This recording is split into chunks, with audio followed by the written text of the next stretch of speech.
slow it down a little bit, and we're going to show you guys a little bit of everything that's going on here.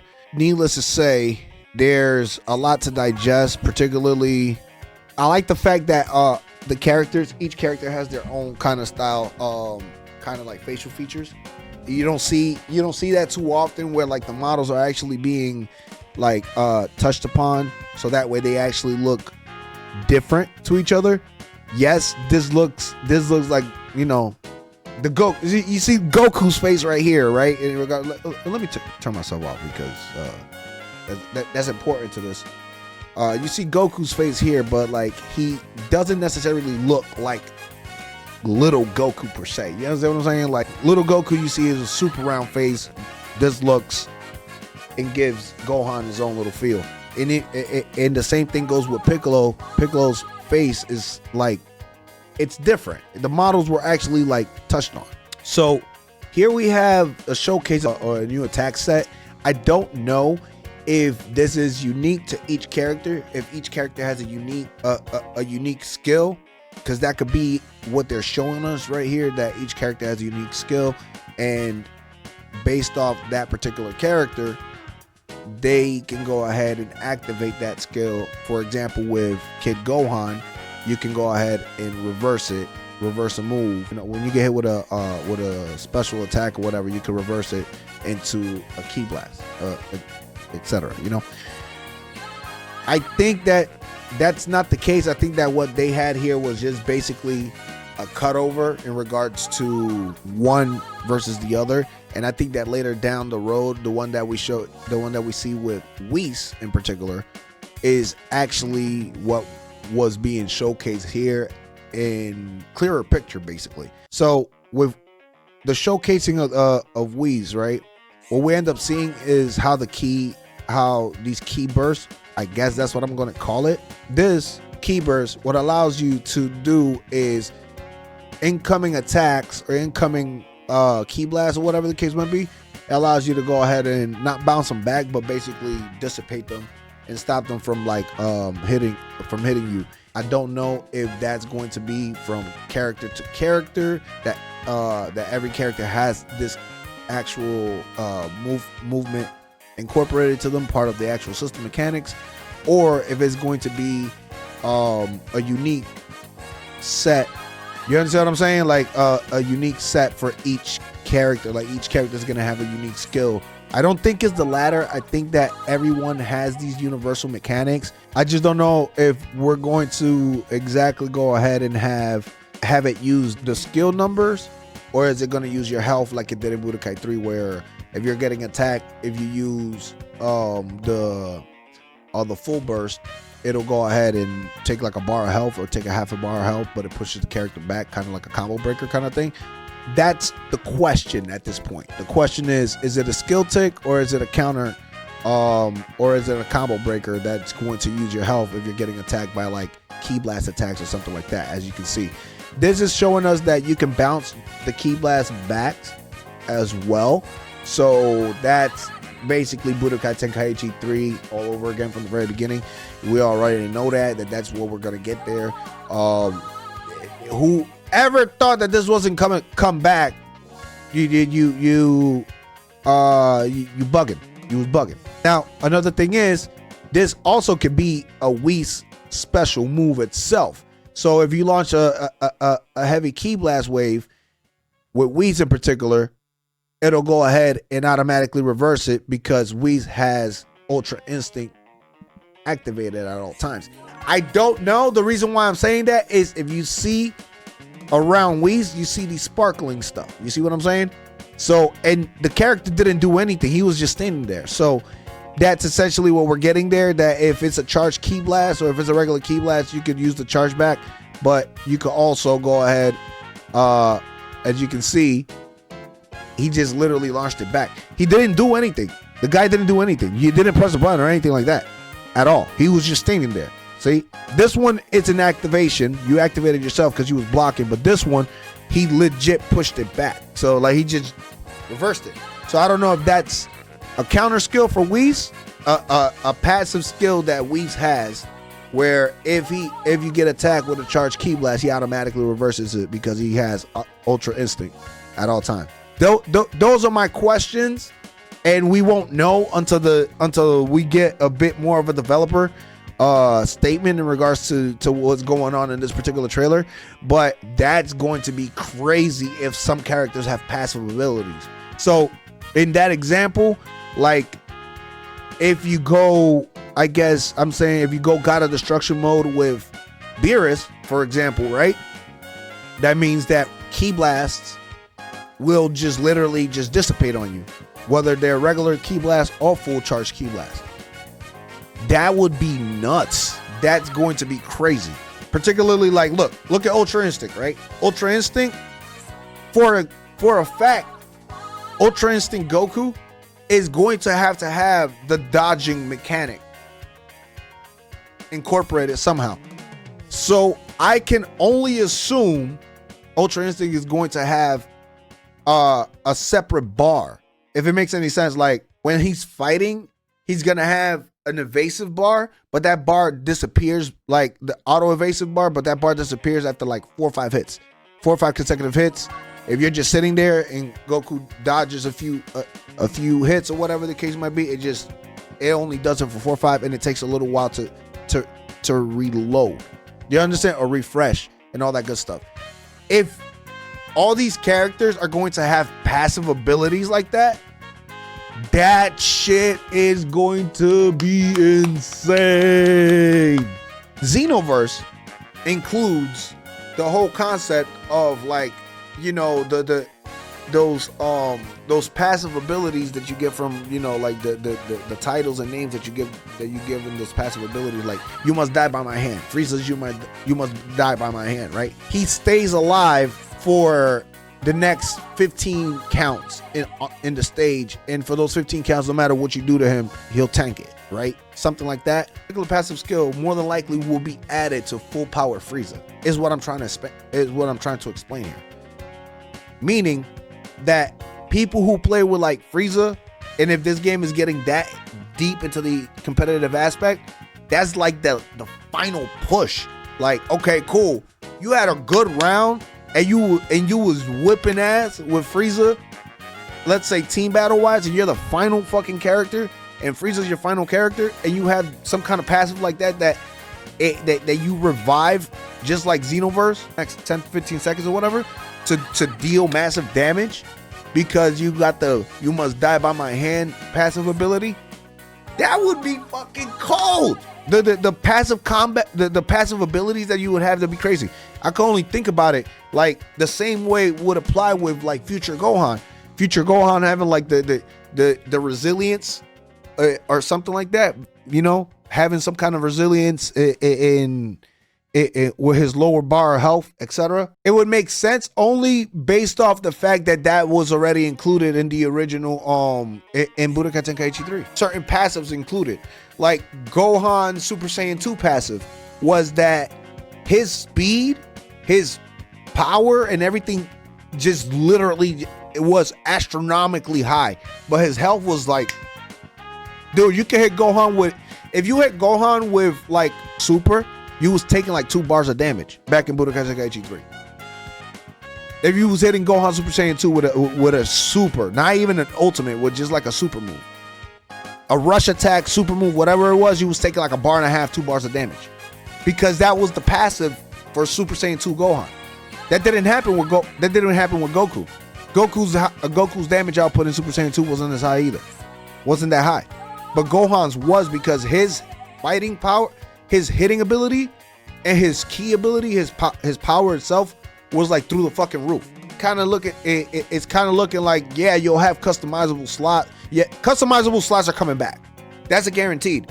But each characters having certain passives for like their transformation would also make sense, because you would necessarily, yes, you would pick, if you pick Ultra Instinct Goku, it is considered in the selection stage, more than likely he'll either be his separate own Goku, or it's going to be under Goku DBS. You understand what I'm saying? As like the final transformation. Now, the other thing that they're gonna end up fucking doing, or they can end up doing, again, like I said, if they have passive abilities, is that you can only transform into Ultra Instinct if you're at your final bar. Ultra Instinct is included in the game as a technique, or as a quote-unquote transformation and technique, and this game is aiming to be like competitive or whatever, then the maximum transformation with Goku would more than likely end up being blue, and then you could go Kaioken blue. But if you have lower health, if you're an orange or red, then at that point, that's when you would end up being able to go ahead and unlock Ultra Instinct. That would make perfect sense. It's just how a lot of competitive fighting games work. Look at Ultimate Ninja Storm. Ultimate Ninja Storm does the same thing. When you get to your final health bar, you're able to transform into Kyuubi mode. You're able to transform into their ultimate mode, and then you're able to, and you get all these passive effects like auto dodging or regenerating health, etc. You see what I'm saying? This particular base game, right? This particular base game, there is a roster that's dropping, right? And the roster that's dropping is supposed to be the biggest opening, basically the biggest opening roster to any video game that's existed. In game, base game, there shouldn't be another video game that will come out with 162. There's supposed to be 162 characters in game. My understanding. That's the base game. That's not DLC. That you have to start thinking about, like, okay, how do we make the characters be playable in the sense of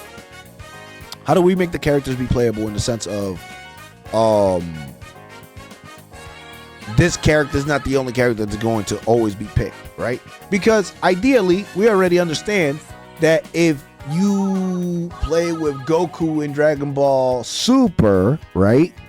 Ideally, the Dragon Ball Super Goku, just in his base form, will more than likely be better than Goku Mid from Dragon Ball Z. That's how Xenoverse works. That's not going to be the same case here. The same case, like if you pick Goku early and you pick Goku from Super, your settings are going to literally match up in the sense of that there are going to be some stat differences, like maybe, unique stat differences, like where Goku early's Ki Blast damage is a little bit better than Goku Super's Ki Blast damage, but Goku Super obviously has way more transformations, so those things really matter in the sense of that in a lot of aspects. You see what I'm saying? But in that same sentence, they're aiming to make the game as competitive as possible, which is what we've heard, that it's basically competitive as possible is what their goal is, to create the most dynamic 3D competitive, Dragon Ball gaming experience to date. So because of that, you have to look at it that there is going to be some sort of fucking balance. It's not Xenoverse. It's not going to be Xenoverse. There's going to be some sort of balance, and each character is going to be able to be playable one way or another. Of course, there will be tiers, and of course, some characters just won't be good, because they're either stubby arms or they're short or, some bullshit. You understand what I'm saying? Those are things that ideally will come into play, within the game. And I'm basically saying that each one of those characters will have some kind of passive, a base passive throughout the board. So again, Dragon Ball Super Goku, his base passive will more than likely be that at lower levels he can transform into Ultra Instinct. If you're at yellow bar 2 bars, you may be able to transform into Ultra Instinct Sign, and then if you're in red, you're able to go Ultra Instinct, Mastered Ultra Instinct. There's not a button being pressed. See, he just reflected it. So that's either a move for Whis or that's his passive. You see what I'm saying? Thing is like the explosion that we just saw earlier, but we seen it from this angle. And yes, you talked about the taunts. Yeah, there is a fucking taunt. The taunts are the taunts are gonna be interesting. Okay, fighting game ain't a fighting game without no trash talking. Okay, you're not gonna call a game a fighting game if there's no trash talks, if there's no taunting, if there's none of that. Now, for the taunting system, there's more than likely not going to be a voice system. You're not going to be able to talk to other players through the mic or anything like that of the sort. So based off of that, I can guarantee you guys that the taunts are included just so that way you can go ahead and, you know, boast and whatever the case might be. Now, the taunts are disrespectful. This man eating a parfait that's disrespectful. Now I want to see how everybody else has their own like little taunts, because obviously we already know that like Vegito would more than likely either do like the thumbs down or like lay back or do something like that. Majin Buu will probably end up falling asleep. But I gotta see like what's Goku's taunt. Will Goku start stretching? I gotta see what Vegeta, you know, start pointing his finger at himself or whatever. You're gonna have people playing with like Cybermen, right? And whipping people online with Cybermen, and then literally taunting you instead of like killing you or whatever. They're just being like bitches and taunting you and shit like that, you know, whatever the case might be, even though they already done an insane amount of damage and you got like literally 2-3 hits or whatever the case might be. Shit like that gets annoying, and I get it why people be like, well, I mean, it's a fighting game, so suck it up, Buttercup. If you hate taunts in fighting games, you're either A, not a real fighting game player, B, you're not a fighting game player, C, you're not a fighting game player. Those are the three options. You never played a fighting game in your fucking life. Okay? Tell you that right now. Put the sticks up. Put them up. Put them up. Because simply means it's that simple. You bitch made. Like you to cry about taunts in fighting games.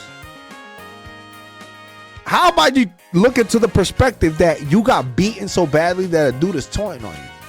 Time has gone along. All games usually have some kind of taunt. So if you feel that that they shouldn't add taunts, or you feel that the taunts is too much, or that's like unsportsmanlike, you're in the wrong department, son. Don't play online. You can't be upset for taunting. That's one thing that is going to be in the game, and you got to move on. We saw also the evasive skills, an evasive skill. I know that's a general thing. It's always been in a lot of the Tenkaichi series anyway, so like all of the little swagger moves and back and forths and things like that of the sort, all of that is included in the package. We already know that. So like if you're blocking, you can go ahead and evade, do the evade dodges, recovers a little bit of ki for you, pushes the character back. And it was beautiful seeing the whole Gohan dodging the Videl part, kind of making it canon. You know, they're trying to you know, make these videos, you know, nostalgic, bringing back the nostalgia. I'm just wondering if we're going to be able to play with the other gods of destructions that were shown throughout the series fighting. That's it. Not every single one of them, but at least the ones that were on the stage fighting at the Tournament of Power, where they were like testing the Tournament of Power stage or whatever. Those. Then we have Beerus and Champa. If we get that, that'd be great. So that's my take there. But I don't know. I don't know. A person can dream, right? A person can dream. I am looking forward to playing with Puddle Man.